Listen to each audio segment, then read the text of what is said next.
Today, ladies and gents, I'm going to show you how to create the feeling of depth using just lines. Now you can do some of this with the bevel tool in Xara, but in some cases you can't. For example, I used to import some of my drawings created in Xara into Swish Max for creating Flash websites.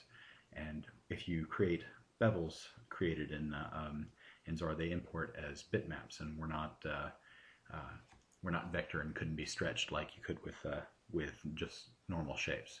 So I had to come up with a different way of doing that, and this is one of the things I discovered when I was doing that. So one of the things that you can do is I'm going to take this rounded cornered rectangle here, and I'm going to press, I have it selected, and I'm going to press Control K to clone it, and I'm going to give that a black line color. Now I want to increase that line size a little bit to 2 pixels, and that looks pretty good. This is going to be more or less my bevel. I'm going to remove the fill color. It doesn't matter.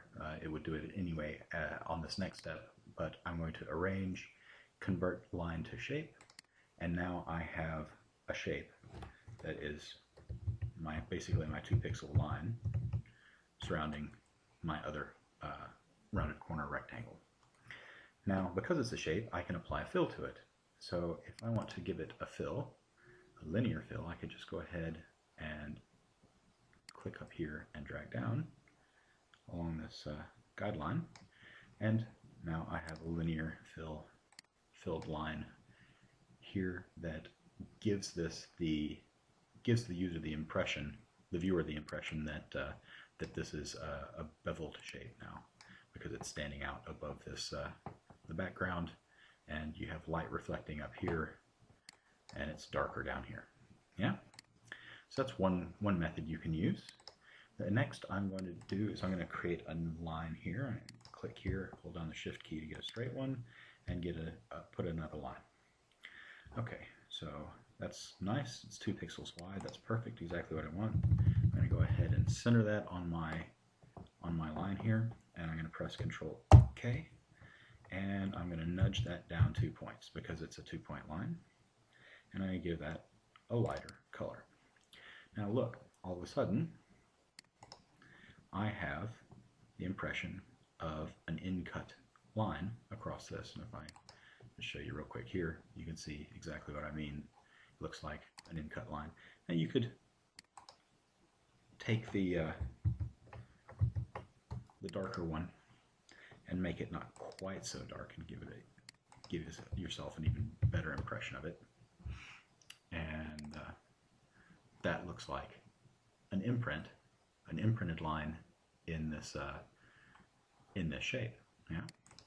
Now, if I want to take this again, I've got the lighter colored line, and I'm going to nudge that down a bit and take a look at this again.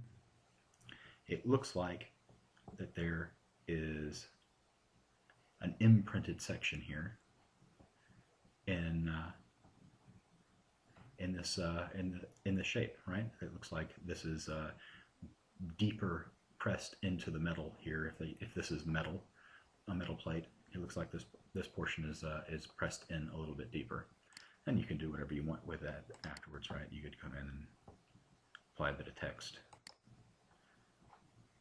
make it a bit larger than that, maybe an 18-point center text, colored whatever color you want.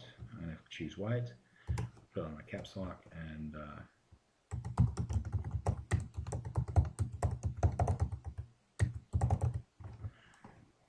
example text entered here. Maybe nudge it up a bit, get it centered, and there you go.